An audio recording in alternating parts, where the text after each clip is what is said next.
Bonjour. Hello, my name is Mathieu. I am responsible for the development and the concept of the Liteboat. Hello, my name is Olivier Catheline. I'm a rowing instructor. Today we're going to show you how to use the boat, in particular the techniques and movements to use when rowing, so that it's easy and accessible to everybody.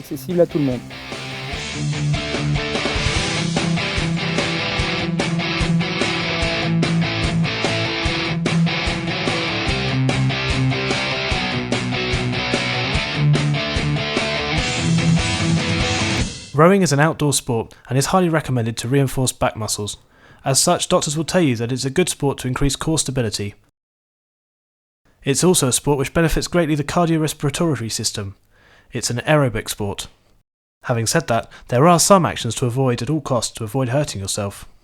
The first thing to avoid is pushing with your back rather than with your legs. This means that we find ourselves in a position where we open up our backs rather than putting weight into our legs.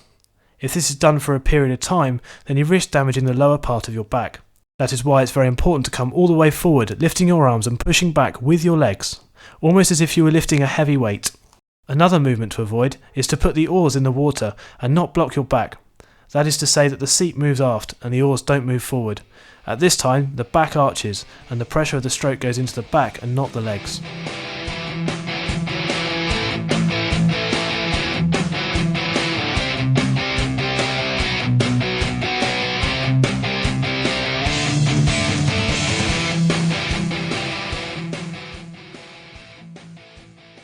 Another thing to avoid is the bending of the knees before moving the arms, as you end up tapping the top part of your knee, and this could cause small grazes either to your knees or in the palm of your hand.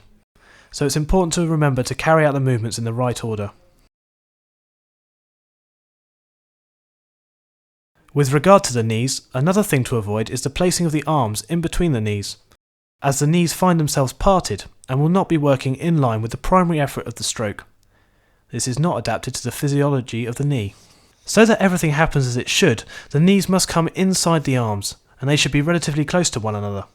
The distance between the knees should be the same as the distance between the feet. There is no need to let the knees go off to the sides.